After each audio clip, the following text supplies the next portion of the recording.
اگر ہم قرآن مجید کا مطالعہ کرتے ہیں تو ہم دیکھتے ہیں کہ اللہ سبحانہ و تعالیٰ نے قوم یہود کے جرائم کو بڑی تفصیلی سے بیان کیا ہے۔ بنی اسرائیل کو اللہ تعالیٰ نے بڑی فضیلتیں دی، بہت چیزوں سے نوازا، بہت سارے انبیاء بنی اسرائیل میں اللہ تعالیٰ نے وقتاً فوقتاً اللہ تعالیٰ بھیجتا رہا، لیکن یہ جو یہودی قوم ہے یہ بڑی بے حس قوم ہے۔ تمام تر نوازشوں کے بعد بھی یہ اللہ کی نافرمانی پر ڈٹے رہے۔ یہ جو قوم یہود ہے یہ انبیاء کو ناحق قتل کرتی ہے۔ اب دیکھیے کتنا بڑا جرم ہے یہ۔ ایک ہوتا ہے کسی عام انسان کو قتل کر دینا، یہ خود میں ایک بہت بڑا جرم ہے، اور ایک اللہ کے چنے ہوئے چنندہ بندے جو انبیاء ہوتے ہیں ان کو قتل کر دینا بغیر کسی وجہ کے، یہ جرم عظیم ہے۔ اب آپ ذرا غور کریے اور سوچئے، جو قوم اور جو لوگ انبیاء کو قتل کرنے میں نہ سوچے تو وہ عام انسان کو قتل کرنے میں سوچے گی؟ اسی لیے آپ دیکھ رہے ہیں آج دنیا میں کیا کچھ نہیں کیا جا رہا ہے۔ ریاست اسرائیل کیا کچھ نہیں کر رہی ہے آج۔ تو یہ کوئی نئی بات نہیں ہے، یہ ان کے جینس میں ہے یہ بات کہ وہ انبیاء کو جب قتل کرتے تھے تو عام انسانوں کو تو وہ کچھ سوچیں گے نہیں قتل کرنے کے لیے۔ وہ انبیاء کی تکذیب کرتے تھے، انبیاء کو جھٹلاتے تھے، نہیں مانتے تھے انبیاء کو۔ دیکھیے انہوں نے محمد رسول اللہ صلی اللہ علیہ وسلم کی تکذیب کر دی، نہیں مانا، جبکہ ان کی کتاب تورات میں اور انجیل میں محمد صلی اللہ علیہ وسلم کا ذکر تھا کہ ایک آخری نبی محمد صلی اللہ علیہ وسلم نام کے آئیں گے، اور آج بھی موجود ہے۔ جو کرپٹڈ بائبل ہے، جو کرپٹڈ انجیل آپ کہہ لیجئے، جس کو آج یہ لوگ بائبل کہتے ہیں، اس میں بھی آج بھی نبی صلی اللہ علیہ وسلم کا ذکر ہے، لیکن انہوں نے تسلیم نہیں کیا۔ اور قرآن مجید نے کہا، اللہ تعالیٰ فرما رہے قرآن مجید میں کہ اے نبی صلی اللہ علیہ وسلم، یہ جو یہودی ہیں یہ آپ کو ایسے پہچانتے ہیں جیسے بھیڑ میں باپ اپنے بیٹے کو پہچان لے، یہ ایسے آپ کو جانتے ہیں، یہ جانتے ہیں آپ، لیکن جھٹلا دیا، کہا ہم نہیں مانیں گے۔ تو انبیاء کو قتل کرنا، نبیوں کی تکذیب کرنا، حرام خوری کرنا، آسمانی کتابوں میں یہ تحریف بھی کرتے ہیں۔ آسمانی کتابوں میں یہ اپنے من مطابق چیزوں کو ڈال دیتے ہیں اور چیزوں کو نکال دیتے ہیں۔ اسی لیے آج آپ دیکھیں گے جو پریزنٹ بائبل ہے اس میں لیوک، مارک، جان، فلاں فلاں فلاں کے بارے میں آپ کو ملے گا۔ یعنی یہ ان کی شروع سے یہ عادت رہی ہے کہ آسمانی کتابوں میں اپنی طرف سے باتوں کو ڈالنا یا نکالنا۔ جیسے ایک مثال، اللہ کے نبی صلی اللہ علیہ وسلم کو ایک کیس آیا کہ یہودیوں میں سے کسی نے زنا کر دیا، زنا کا مرتکب ہو گیا۔ اب یہ سوال پیدا ہوا کہ نبی کے پاس کیس آیا بھائی، کہ اللہ کے نبی نے پوچھا کہ بھائی تمہاری تورات میں زنا کے تعلق سے کیا سزا ہے؟ اور یہودیوں نے کہا کہ زنا کے تعلق سے ہماری تورات میں کوئی سزا وضع نہیں ہے۔ دیکھیں تحریف پر جبکہ تھا، موجود تھا۔ اللہ کے نبی صلی اللہ علیہ وسلم ایک صحابی کو بلایا اور ان سے پوچھا، انہوں نے بتایا ہاں اللہ کے نبی صلی اللہ علیہ وسلم تو موجود ہے، یہ جھوٹ بول رہے ہیں۔ تو یہ کیا کرتے تھے؟ من مطابق آسمانی کتابوں میں تحریف کرنے لگتے ہیں، حاشیہ لگا دیتے ہیں۔ حضرت کے ساتھ قرآن مجید میں اللہ تعالیٰ سورہ نمل سورہ 27 آیت نمبر 80 فرماتے ہیں اِنَّکَ لَتُسْمِعُ الْمَوْتَىٰ، اے نبی صلی اللہ علیہ وسلم آپ مردوں کو نہیں سنا سکتے۔ قرآن مجید کی آیت ہے۔ اب بعض ہمارے یہاں ایک مکتب فکر ہے، اس نے کیا کیا ہے، بریکٹ کھولتے ہیں اور لکھتے ہیں دل، بریکٹ بند، اور اس کے بعد لکھتے ہیں مردوں کو نہیں سنا سکتے۔ اب آپ پڑھیں گے تو کیا ہو گیا ترجمہ، اے نبی آپ دل کے مردوں کو نہیں سنا سکتے۔ دیکھیے چینج ہو گیا، اب پورے کا پورا معنی مفہوم بدل گیا۔ اسی کو تو کہتے ہیں تحریف، یہ اور نہیں، تحریف نہیں تو کیا ہے یہ اللہ کی باتوں میں تبدیلی لا دینا۔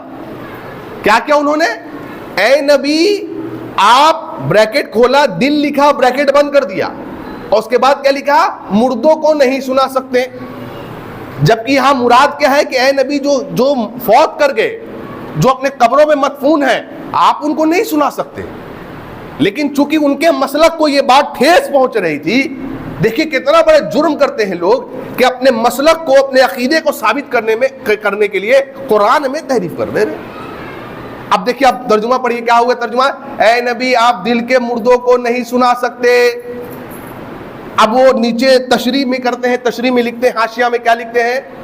اس سے مراد وہ لوگ ہیں جو نبی کے زمانے میں موجود تھے، جیسے ابو جہل، ابو لہب وغیرہ۔ کیوں؟ ان کا دل مردہ ہو گیا تھا۔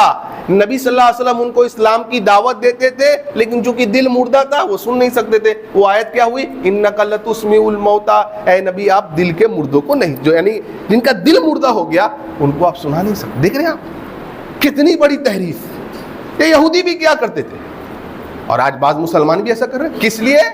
اپنے مسلک کو بچانے کے لیے، اپنے عقیدے کو بچانے کے لیے۔ اللہ تعالیٰ فرماتے سورہ فاتر آیت نمبر 8 میں اللہ تعالیٰ کیا فرما رہے ہیں کہ جو لوگ قبروں کے اندر مدفون ہو گئے ان کو آپ نہیں سنا سکتے۔ اب وہ زندہ ہے کہ پردہ فرما گئے، کیا ہوا؟ اللہ نے معاملہ ہی ختم کر دیا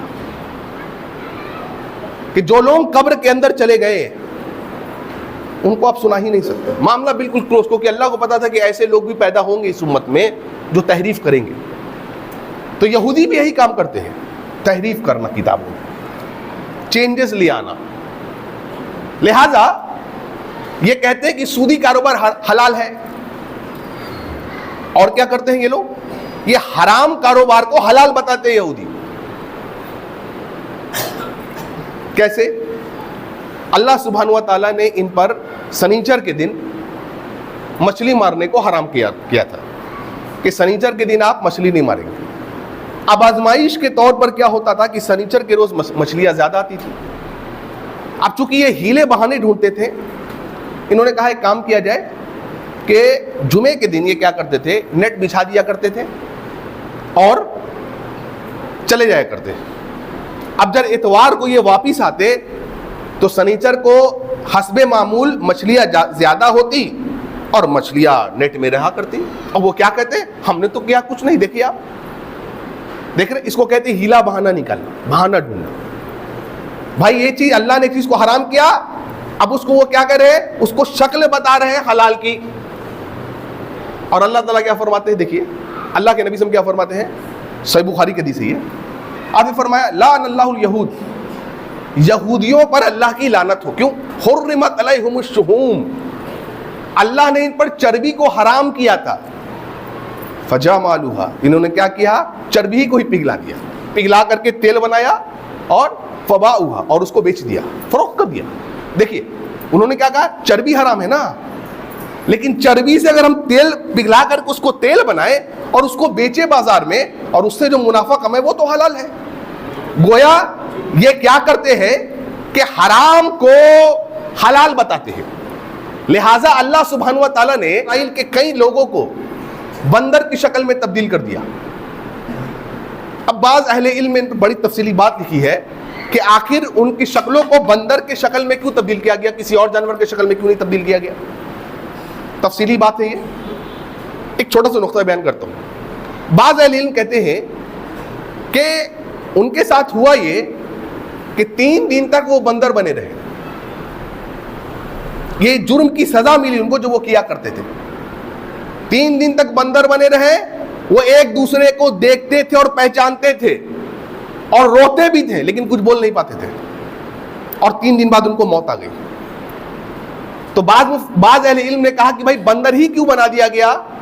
تو بندر اس لیے بنا دیا گیا کہ بظاہری طور پر بندر انسانوں جیسا دکھتا ہے، انسان ہوتا نہیں ہے۔ ایک سائنٹسٹ آئے تھے جن کا نام تھا ڈارون، انہوں نے یہ ثابت کرنا چاہا کہ انسان جو ہے وہ بندروں سے آیا ہے، یعنی مین کیم فرام ایپ۔ اس تھیوری کو آلموسٹ زیادہ تر سائنٹسٹوں نے ریجیکٹ کر دیا، اس کو ریجیکٹڈ تھیوری ہے، اس کو نہیں مانا جاتا۔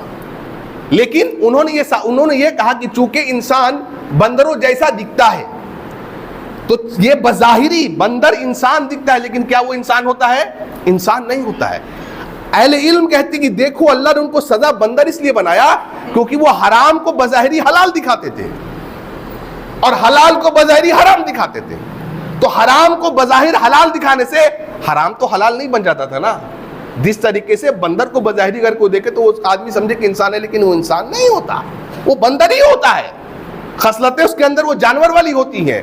تو جو چیز حرام ہوتی ہے اس کے اندر حرام کی خصلت ہوتی ہے، اس کو آپ لاکھ دکھا دیں یہ حلال ہے، وہ حلال نہیں ہو سکتا. اب کتنی عجیب بات ہے دیکھیے. اللہ نے نبی کو کہا، جب نبی نے کہا کہ میں اب شہد کھاؤں گا نہیں، شہد کو اپنے اوپر حرام کر دی. دیکھو اللہ نے آیت اتار دی، یعنی جن پر شریعت آئی محمد صلی اللہ علیہ وسلم پر، اللہ نے ان پر آیت اتاری ہے نبی آپ کو یہ کوئی اختیار نہیں ہے کہ اللہ کی حلال کردہ چیز کو حرام کر دیں. اب دیکھیں ہمارے یہاں بعض لوگ کیا کہہ رہے ہیں، ہندوستان دارالحرب ہے لہذا یہاں سود جائز ہے. دیکھیے کیا یہ وہی بات نہیں ہے کہ حرام کو حلال کے شکل میں دکھایا جا رہا ہے؟ کیا کہہ رہے ہیں کہ ہندوستان دارالحرب ہے، جو کہ ہے نہیں، تو لہذا یہاں پر سود جائز ہے. بعض نے یہ کہا کہ بھائی جو بینکوں میں سود آ رہا ہے وہ جائز ہے. دیکھیے اب کثیر تعداد کے ہمارے مسلمان ایسے ہیں جو آج سودی کاروبار کر رہے ہیں کہ نہیں کر رہے ہیں. کیوں بھائی؟ وہ کہتے ہیں ہمارے پاس بھی تو اہل علم کا فتویٰ ہے. تو یہ وہی کام ہو رہا ہے جو یہودی بھی کرتے تھے. تو جب یہودیوں نے ایسا کیا تو اللہ کی غضب ان پر آئی، اللہ کی مار پڑی ان پر. اچھا یہ یہودی کیا ہے؟ یہ سمجھتے ہیں، قرآن مجید میں اللہ نے فرمایا، یہ کہتے ہیں ہم اللہ کے محبوب ہیں. We are the chosen people of Allah. کس نے کہا؟ یہ کہتے ہیں کہ ہم جہنم میں نہیں جائیں گے، اور اگر بالفرض گئے بھی تو بڑے کم دن کے لیے جائیں گے، مختصر دن کے لیے جائیں گے. اب ذرا ٹھہریے سوچئے، جس کا یہ عقیدہ ہو کہ وہ جہنم میں جائے گا ہی نہیں، تو آپ سوچئے پھر وہ جو چاہے کرے گا، حرام کو حلال بنائے گا، حلال کو حرام بنائے گا، جو چیز جیسا دل چاہے گا ویسا کرے گا، جس طریقے سے منمانی شریعت فالو کرنا ہوگا فالو کرے گا. تو ان کا یہ عقیدہ ہے کہ وہ کہتے ہیں کہ ہم جہنم میں نہیں جائیں گے نمبر 1، اور اگر بالفرض چلے بھی گئے تو کچھ دن کے لیے جائیں گے. دیکھیے یہی عقیدہ آج ایک کثیر تعداد مسلمانوں میں موجود ہے جو کہتے ہیں جہنم میں ہم نہیں جائیں گے. کیوں؟ کیونکہ ہم نے کلمہ پڑھ لیا لا الہ الا اللہ محمد رسول اللہ. پھر آخر محمد رسول اللہ صلی اللہ علیہ وسلم قیامت کے دن ہماری شفاعت نہیں کریں گے کیا؟ ارے نبی تو گناہگاروں کی شفاعت کریں گے. ایسے لوگ ملتے ہیں جو یہ کہتے ہیں کہ ہم جہنم میں نہیں جائیں گے. کیوں بھائی؟ ہم مجرم ہوں گے قیامت کے دن لیکن نبی کی شفاعت ہمیں بچا لے گی. اب سب سے بڑا ایک موضوع ہے کہ نبی کی شفاعت ہے کس کے لیے؟ سب کے لیے نہیں، بلکہ ان کے لیے جن کے لیے اللہ اجازت دے گا. لیکن یہ بات کو بیچ میں کھا گئے لوگ. نبی بھی اپنی مرضی سے کسی کے لیے شفاعت نہیں کہ اگر کرنا ہوتا تو نبی اپنے چچا ابو طالب کے لیے کرتے. اگر کرنا ہوتا تو ابراہیم جب شفاعت کا موقع لے کر کے آئیں گے اپنے اللہ کے پاس کہ اللہ یہ میرا باپ حاضر ہے دنیا میں، اللہ تو نے کہا تھا کہ اے ابراہیم آپ کو دنیا آخرت میں رسوا نہیں کریں گے، اے اللہ میرے باپ کو جہنم میں گھسیٹ کے ڈالا جائے گا، بڑی رسوائی ہوگی. اللہ کے نبی ابراہیم علیہ السلام اللہ سے درخواست کر رہے، اللہ ان کی درخواست کو ریجیکٹ کر دے گا. کیوں؟ اللہ جس کے لیے کہے گا اس کے لیے ہی نبی جو ہے شفاعت کریں گے، ورنہ نبی اپنی مرضی سے بھی کسی کے لیے شفاعت نہیں کر سکتے، ورنہ ابو طالب کو ہی بچا لے کے چلے جاتے نبی صلی اللہ علیہ وسلم. لیکن ایک طبقہ کیا کہہ رہا ہے کہ نہیں بھائی ہم نے تو کلمہ پڑھ لیا، ہم تو محمد رسول اللہ کو ماننے والے ہیں، لہذا ہم اب جو چاہے کرے، ہم شریعت میں جیسی منمانی چیز لائیں ویسے لائیں، ہم عید میلاد النبی کے دن کیک بھی کاٹیں گے. اور کتنی بڑی بات، جرم دیکھیے، ایک طرف یہودیوں کا جرم دیکھیے اور ایک طرف ہمارے مسلمانوں کا جرم دیکھیے. یہودیوں نے اپنے نبی کی تکذیب کی، جھٹلایا. صلح حدیبیہ کی جب پیکٹ ہو رہی ہے کیا لکھا گیا اس پیکٹ پر، اس صلح نامہ پر؟ محمد رسول اللہ. اب دیکھیں مشرکین مکہ نے ٹوکا نہیں یہ محمد رسول اللہ نہیں چلے گا، کاٹو. کیوں؟ ارے اسی کے لیے تو لڑائی ہے، اگر ان کو ہم محمد کو رسول مان لیں تو پھر مسئلہ حل ہے. کیا کہا؟ لکھو محمد ابن عبداللہ. ٹھیک ہے، اللہ کے نبی صلی اللہ علیہ وسلم نے کہا اے علی رسول کاٹو، لکھو عبداللہ. اب دیکھو علی ابن طالب نے کیا کہہ رہے رضی اللہ عنہ، نہیں اللہ کے نبی صلی اللہ علیہ وسلم میری اتنی جرت نہیں کہ میں آپ کے نام کو کاٹ دوں. اللہ اکبر، دیکھ رہے ہو، میری جرت نہیں، جبکہ نبی کہہ رہے اے علی میرے نام کو میرے نام کے آگے سے رسول اللہ کاٹو اور عبداللہ محمد ابن عبداللہ لکھو. حضرت علی کہہ رہے رضی اللہ عنہ اے نبی صلی اللہ علیہ وسلم میری یہ جرت نہیں کہ میں جو ہے آپ کے نام کو کاٹ سکوں. بتاؤ آج بتاؤ، اس قوم کے امت کا جرم دیکھو، ایک کثیر تعداد کا جرم دیکھو. کیک بنایا گیا، اس پر نبی کا نام لکھا گیا اور ہیپی برتھ ڈے کٹ کر نبی صلی اللہ علیہ وسلم کے نام کو بولو، کاٹا گیا کہ نہیں کاٹا گیا؟ بتاؤ بتاؤ. یہ جرم عظیم نہیں ہے؟ یہ جرم عظیم نہیں ہے تو کیا ہے؟ صحابی نبی کو نبی کے بولنے پر نبی کے نام کو کاٹنے سے کترائے، اور یہ ظالم ایسے ہیں کہ بڑی خوشی خوشی نبی کے نام کو کاٹ دے. پھر ان شیعہ حضرات کا کیا کہو گے؟ انہوں بھی تو یہی کام کرتے ہیں. انہیں لکھتے ہیں کیک پہ معاذ اللہ عائشہ فی النار، یعنی حضرت عائشہ جہنمی ہے، معاذ اللہ. ثم بتاؤ کیا فرق رہا؟ وہ بھی لکھ کے بڑی خوشی خوشی کاٹ رہے ہیں. کیا فرق رہا بھائی؟ ڈھنڈورا پیٹنے سے کیا ہونے جا رہا ہے؟ تو ہم تو بھائی اللہ کے چوزن آدمی ہیں. یہودیوں نے کہا صاحب ہم نہیں جہنم میں جانے والے، جو چاہے مرضی کریں گے. ہاں سمجھ گئے نا؟ چاہیں گے نبی کا برتھ ڈے منائیں گے، تو جب نبی کا برتھ ڈے منائیں گے تو بال گڈو منو چنو کا برتھ ڈے کیوں نہیں منائیں گے؟ آ رہی ہے بات سمجھ میں؟ ارے جب اس کا اینیورسری منائیں گے تو اپنا اینیورسری کیوں نہیں منائیں گے؟ اور میں ایسے لوگوں کو بھی جانتا ہوں جو کہتے ہیں عقیقہ قرآن میں نہیں ہے. ایسے ہی لوگوں کو بھی میں جانتا ہوں، ترقی یافتہ جو قسم کے لوگ بن گئے. عقیقہ قرآن میں تھوڑی ہے. کرتے کہ نہیں کرتے؟ ہاں کرتے ہیں. برتھ ڈے منانا بھی قرآن میں نہیں ہے، لیکن کرتے کہ نہیں کرتے؟ کرتے ہیں. عقیقہ بھی نہیں، برتھ ڈے. یعنی من چاہی تفسیر کرنا، من چاہے طریقے سے دین پر عمل کرنا جو یہودی چاہتے تھے. لہٰذا ہم برتھ ڈے بھی منائیں گے، ہم اینیورسری بھی منائیں گے، ہم سب کچھ کریں گے. کیوں؟ اور دین کا نام بھی لیں گے. یہی تو وہ کرتے. کیوں بھائی؟ ہم جہنم میں نہیں جائیں گے. دیکھیے آج ایک کثیر طبقہ کیا کہہ رہا ہے امت کا، امت میں شرک نہیں ہوگا. نبی کے ایک جملے کو اٹھایا، کاٹا، پیش کیا اور ڈال دیا. لوگ بتا رہے تم درگاہوں پہ جاتے ہو، قبر پرستی کرتے ہو، اولیاء اللہ سے مانگتے ہو، یہ شرک تھوڑی ہے. کیوں بھائی؟ نبی نے خود کہا امت میں شرک نہیں ہوگا. بتلائیے کتنا بڑا بات ہے، کتنی بڑی بات ہے یہ. تحریف، معنی مطلب کو بدل دینا. یہ یہودی کیا کرتے؟ جرم تھا ان کا، اللہ کا غضب نازل ہوا ان پر. دیکھ رہے آپ، چربی کو پگھلا دیا. کتنے ہیلے بہانے بن رہے ہیں آج. کیا کر رہے ہیں یہ لوگ؟ اور یہ یہودی جو ہے کسی کا جان مال لینا کچھ سمجھتے نہیں ہے. وہ ان کے نزدیک کسی کا جان لے لینا، مال لے لینا کوئی بڑی بات نہیں ہے. دیکھیے آج ہو رہا ہے کہ نہیں ہو رہا ہے؟ 22 لاکھ مسلمانوں کو کس طریقے سے بے دردی سے وہ کچل رہے، بمبارڈ کر رہے. کوئی ان کے نزدیک کوئی گلا شکوہ نہیں ہے، کیونکہ وہ دوسرے کا جان مال حلال سمجھتے ہیں.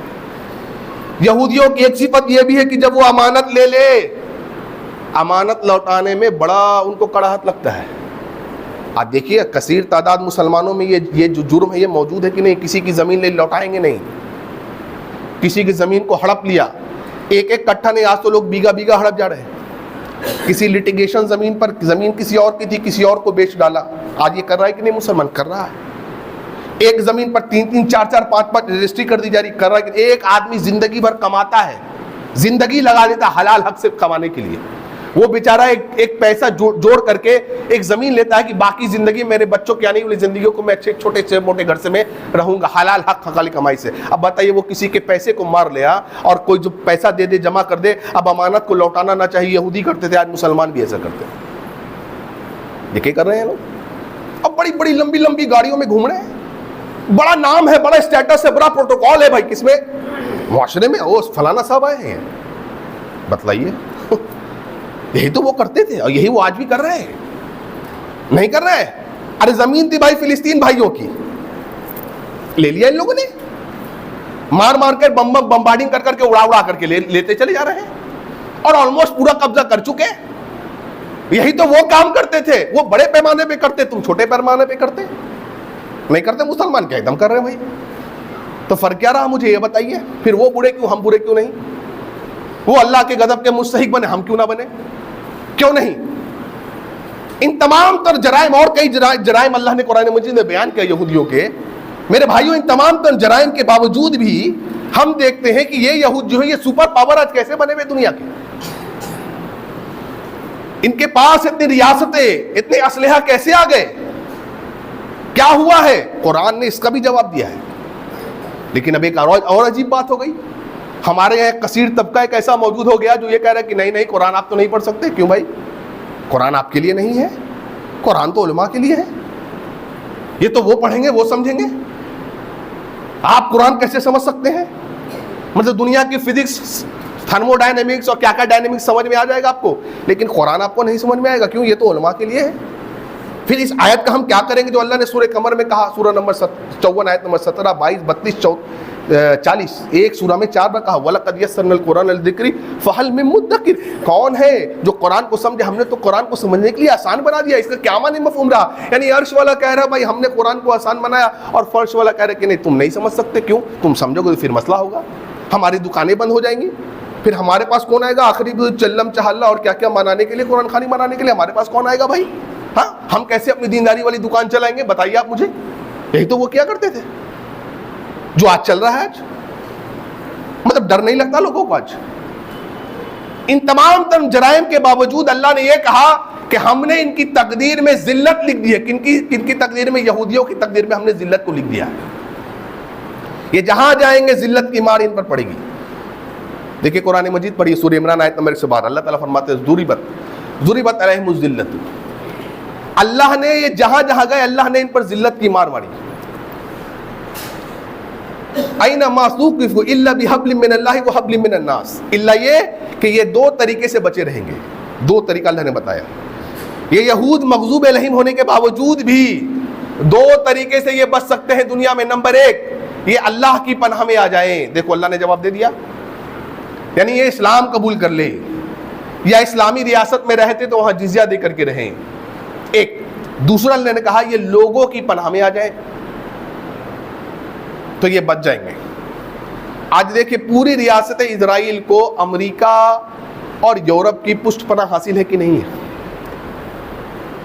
اور اگر یہ کہنا زیادہ مغالطہ نہ ہو تو ایرانیوں کی بھی پشت پناہ حاصل ہے ان کو. ایران کے شیعوں کے پشت پناہ ان کو حاصل ہے. اللہ نے کہا دو طریقے سے یہ بچے رہیں گے. یا تو یہ اسلام قبول کرے یا پھر یہ لوگوں کی پناہ میں آئے. اور یہ لوگوں کے پناہ میں آ گئے. امریکہ، یورپ، جرمنی، برٹین اور یہ ایرانی شیعوں کے نزدیک ان کے پناہ میں آ گئے. اللہ اکبر.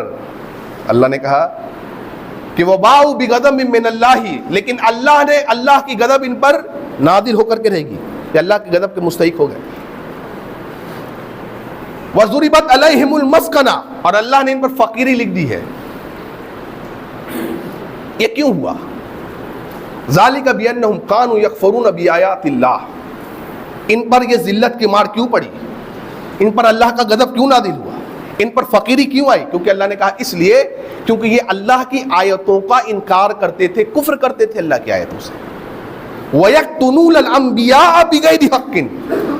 اور اللہ کے جو نبی ہوتے تھے ان کو یہ بغیر کسی جرم کے یہ قتل کر دیا کرتے تھے. بغیر کسی جرم کے قتل کرنا انبیاء کو.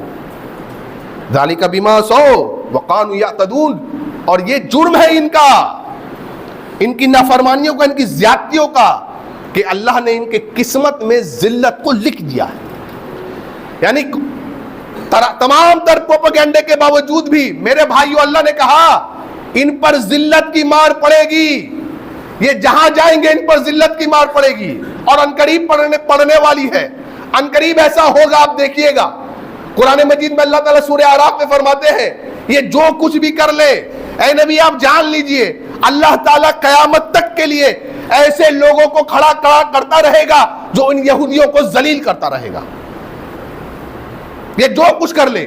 اور یہ ایک ایسی حقیقت ہے میرے بھائیو جو اللہ نے قرآن میں فرمایا کہ تمام تر دنیا کی ایٹمک پاور بھی مل جائے اس کو بدل نہیں سکتے. چاہے وہ ایرانی شیعہ ہو، چاہے وہ امریکہ، برٹن، یورپ، جرمنی، کوئی بھی کچھ بدل نہیں سکتے. ہاں وقتیہ طور پر یہ نقصان پہنچائیں گے. کیوں؟ کیونکہ اللہ نے کہا یہ لوگوں کی پناہ حاصل کریں گے، یہ بچے رہیں گے. لیکن قیامت جب قرب قیامت قریب ہوگی، حضرت عیسیٰ علیہ السلام آئیں گے تو اللہ نے فرمایا قرآن مجید میں سورہ نساء کی آیت نمبر 159 میں کہ عیسیٰ علیہ السلام کی موت سے قبل یہ سارے کے سارے اہل کتاب جو ہے اسلام قبول کریں گے.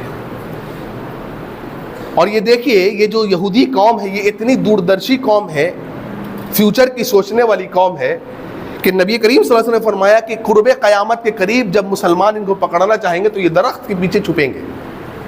تو درخت بھی گواہی دے گی کہ اے مسلمان یہودی میرے پیچھے آ کے اسے پکڑ لے.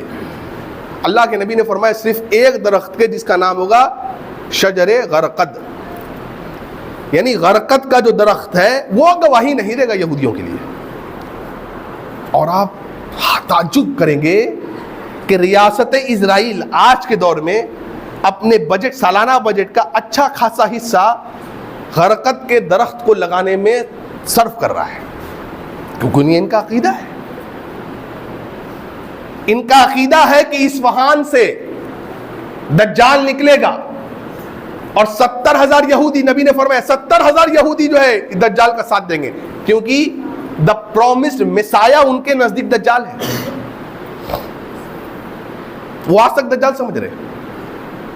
اور حیرانگی کی بات یہ ہے آج اصفہان کے اندر 40,000 یہودی جمع ہو چکے ہیں. 40,000 یہودی آج جمع ہو چکے ہیں. یہ پوری دنیا کو سینٹرلائز کر رہے ہیں اپنے پاس. اب وہ دن دور نہیں آپ دیکھیں گے. آپ دیکھیں ہمارے یہاں لوگ کیا کریں مسلمان، بڑا آسان ہے. ہم لوگ کیا سمجھتے ہیں، واٹس ایپ پہ اسٹیٹس لگا دیا. ہاں آج کل کچھ اب اس کو آپ رنگ ٹون کہیے، نعت کہیے، مجھے تو پتہ نہیں، سلام یا مہندی چل رہا آج کل ایسا کچھ. ہر کے دیکھیے گا رنگ ٹون میں، ہر سنی کے رنگ ٹون میں دیکھیے گا سنی مسلمان، چونکہ اب عربی زبان آتی نہیں. اب یہ دیکھیے یہ شیعوں کا ہے عقیدہ. وہ شیعہ جو ہے یہ ان کا ویڈیو جاری کیا ہوا ہے، اور یہ بھولے بھالے ہمارے سنی مسلمان سمجھتا رہے یہ مہدی علیہ السلام کے بارے میں بات ہو رہی ہے، یہ امام مہدی کے بارے میں بات ہو رہی ہے. یہ اس مہدی کا اس سانگ میں ذکر کر رہے ہیں یا اس رنگ ٹون میں ذکر کر رہے ہیں جو کہہ لے آپ، جو مہدی ان کے نزدیک آلریڈی آ چکے ہیں، جن کا نام ہے محمد بن حسن عسکری، جو عراق کے غار میں بچپن سے چھپے ہوئے ہیں. اور تعجب اور حیرانگی کی بات یہ ہے کہ ان کے عقائد کے نزدیک وہ قرآن جو اصل قرآن ہے، ان کے عقائد کے نزدیک وہ مہدی محمد بن حسن عسکری لے کر کے تو اس غار میں چھپے ہوئے. جو موجودہ قرآن ہے وہ قرآن صحیح نہیں ہے. اور جب ہمارے 12ویں امام سلام یا مہدی جو رنگ ٹون سن رہے ہیں نا، جب وہ آئیں گے تو وہ اصلی نسخہ قرآن کا لے کر کے آئیں گے. جی ہاں، جی ہاں. دیکھیے اب دیکھیے یہودیوں کے جرم میں سے جرم دیکھیے، انہوں نے انبیاء کو قتل کیا، لہٰذا انہوں نے اب کیا کیا، انہوں نے منصوبہ بنایا کہ حضرت عیسیٰ کو قتل کر دیں گے، کیونکہ یہ جانتے تھے کہ ہم تو انبیاء کو قتل کرتے ہیں. انہوں نے پلاننگ کر لی کہ حضرت عیسیٰ کو سولی پہ چڑھا دیا جائے گا، قتل کر دیا جائے گا. لیکن اللہ تعالیٰ نے کیا کیا کہ عیسیٰ علیہ السلام کا ہم شکل بھیج دیا. اللہ نے سورہ نساء سورہ 4 آیت نمبر 157 اور 158 فرمایا وَقَوْلِهِمْ إِنَّ قَتَلَ الْمَسِيحَ عِيسَى ابْنَ مَرْيَمَ رَسُولَ اللَّهِ.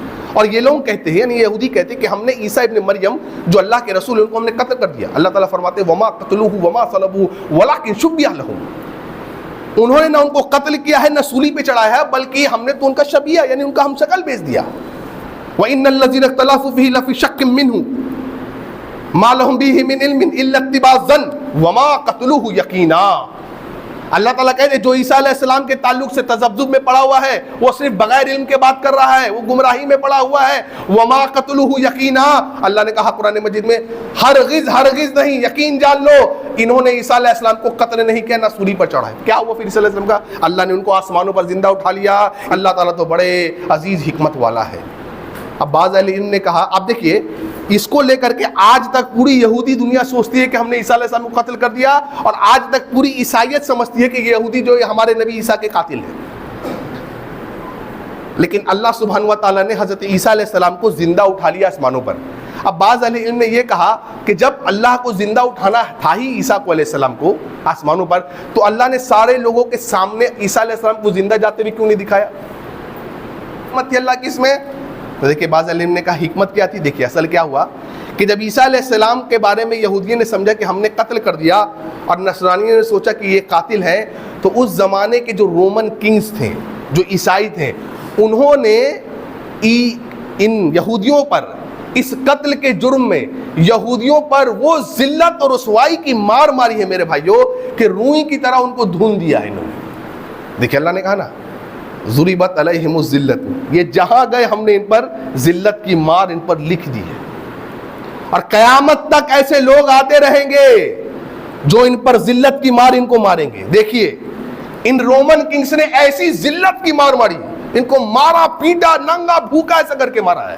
اللہ اکبر، روئی کی طرح دھن دیے گئے یہ لوگ، ذلت کی مار پڑی.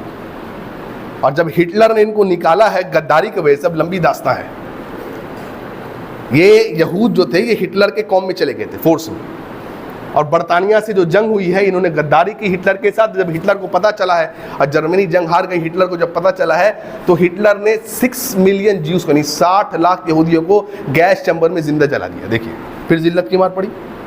60 لاکھ یہودیوں کو ہٹلر نے گیس چیمبر میں زندہ جلا دیا، اور جو باقی یہودی بچ گئے تھے ہٹلر نے ان کو ننگے بھوکے پیاسے نکال دیا. اور یہیں پر جب یہ ننگے بھوکے پیاسے نکلے تو یہ فلسطین میں داخل ہوئے، اور ہمارے فلسطین بھائی مسلمان بھائی بہن انہوں نے ان یہودیوں کو ویلکم کیا ہے، اور اس طریقے سے یہ ننگے بھوکے پیاسے آئے اور فلسطین میں فلسطین بھائی بہنوں نے ان کو جگہ دی، کھانا پینا دیا، اور یہ آج فلسطین پر ہی اپنا حق جما رہے ہیں. لیکن عنقریب ان پر ذلت کی مار پھر پڑے گی میرے بھائیوں. کیوں ہوا ایسا جانتے ہیں؟ تحریف کرنا. آج مسلمان بھی پریشان ہیں، ہر طرف ہم پر ذلت کی مار پڑ رہی ہے. ایک پلین میں کتا جا رہا ہے اس کی عزت ہو رہی ہے، لیکن ایک مسلمان داڑھی ٹوپی والا جا رہا ہے اس کو شک و شبہ کی نگاہ سے دیکھا جا رہا ہے. اسی لیے کیا ہو گیا؟ سب سے آسان طریقہ آج داڑھی رکھو ہی نہیں، سارا معاملہ سولو کر دو. بھائی ہمارے یہاں ایسے بھی لوگ آج کہہ رہے ہیں اتنا ٹینشن کیوں پالنے کا ہے؟ نہ داڑھی رکھیں گے نہ ٹوپی رکھیں گے، ہر جگہ ہم سیکولر مسلم بن کے ہم گھومیں گے، پتہ ہی نہیں چلے گا مسلمان ہے کہ نہیں ہے. اور اگر مر جائے، اگر موت تو سب کو آنی ہے، تو شناخت کیسے ہوگی، پہچان کیسے ہوگی؟ اس کا کپڑا اتار کے دیکھو. کتنی ذلت کی بات ہے ایک مسلمان کو پہچانا جائے موت کے بعد اس کے کپڑے اتار کو دیکھ کر کے. کیوں بھائی؟ ٹینشن کون پالے گا؟ کون اتنا انٹروگیشن جھیلے گا؟ یہ ذلت کی مار ہے اللہ پر. لیکن ہم سمجھتے نہیں ہیں، ہم سمجھتے ہیں کوئی بات نہیں ہے، چلتا ہے. ہم سمجھتے داڑھی رکھے بھی تو ثواب، نہیں رکھے تو کوئی حرج کی بات نہیں ہے. کس نے کہہ دیا ہم کو؟ لیکن ہمارے یہ چیز فیمس ہے. کہتے ہیں کہ بھائی سنت ہے، واجب نہیں ہے، سنت ہے. سنت بول بول کے کئی چیزوں کو ہم کچلتے چلے گئے. کیا ہم نے ایسا نہیں کیا جو عیسائیوں نے کیا؟ اور بعض لوگوں نے جب کئی علماء سے پوچھا کہ عیسائی جو ہے عیسیٰ کو اللہ مانتے ہیں، پھر اللہ تعالیٰ نے ان کو اتنی عزت بڑھوتری دنیا میں کیوں دی ہے؟ تو بعض اہل علم نے فرمایا ہے مسلمانوں سنو، وہ اس لیے دی ہے کیونکہ عیسائی عیسیٰ علیہ السلام کو 3 خداؤں میں سے ایک خدا مانتے ہیں. یعنی ان کے عقیدے کے مطابق کم از کم 3 خدا ہے، 3 حاجت روا ہے، 3 مشکل کشا ہے، 3 اولاد دینا ان کے عقیدے کے مطابق. اب مجھے بتاؤ آج مسلمانوں میں ہر 1 کلومیٹر پر سب کا اپنا مشکل کشا ہے؟ نہیں ہے. یہ والا بابا یہ ہے، وہ والا وہ ہے، 4 کلومیٹر پر وہ آ رہا ہے، 10 کلومیٹر پر وہ آ رہے ہیں. یعنی انہوں نے 3 بنائے، تم نے 3 لاکھ مشکل کشاؤں کو بنا لیا. تو کیسے اللہ ان کو ترقی نہ دے گا؟ کیا مسلمانوں نے یہ نہیں کہا انہوں نے عیسیٰ کو اللہ بنایا معاذ اللہ، یا اللہ کا بیٹا بنایا؟ کیا مسلمانوں نے یہ نہیں کہا کہ محمد رسول اللہ نور من نور اللہ معاذ اللہ ثم معاذ اللہ؟ بولو مسلمانوں نے نہیں کہا؟ نہیں کہا یہ جملہ کہ نبی اللہ کے جز میں سے ہے معاذ اللہ؟ کیا ہے یہ؟ کیا مسلمانوں نے ایسا نہیں کہا کہ اللہ ہر چیز میں حلول کرتا ہے؟ وحدت الوجود کا بدترین عقیدہ کیا مسلمانوں میں موجود نہیں ہے؟ ہر چیز میں اللہ حلول کرتا ہے معاذ اللہ ثم معاذ اللہ. کیا مسلمانوں نے یہ نہیں کہا کہ شیخ عبد القادر جیلانی دستگیر ہے؟ ارے دستگیر تو اللہ ہے، جن کے نام پر ابھی 11ویں ہوئی ہے، 11ویں شریف، ہر چیز شریف ہو گئی. قرآن شریف تھا ہم سنتے تھے بچپن میں، آج 11ویں شریف، 12ویں شریف، 13ویں شریف، ہاں ہر چیز شریف. ابھی منایا گیا نا یہ لمبے لمبے مڑ گیا جو وہی باق دینے والا، کیا بولتے ہیں اس کو؟ دیکھو کیا کہا اللہ جیلانی، شیخ عبد القادر جیلانی رحمہ اللہ دستگیر کے معنی کیا بھیا؟ دستگیر تو اللہ ہے. اور کیا کہا انہوں نے؟ غلو. دیکھو کہ عیسائیوں نے غلو کیا تو مسلمانوں نے غلو نہیں کیا.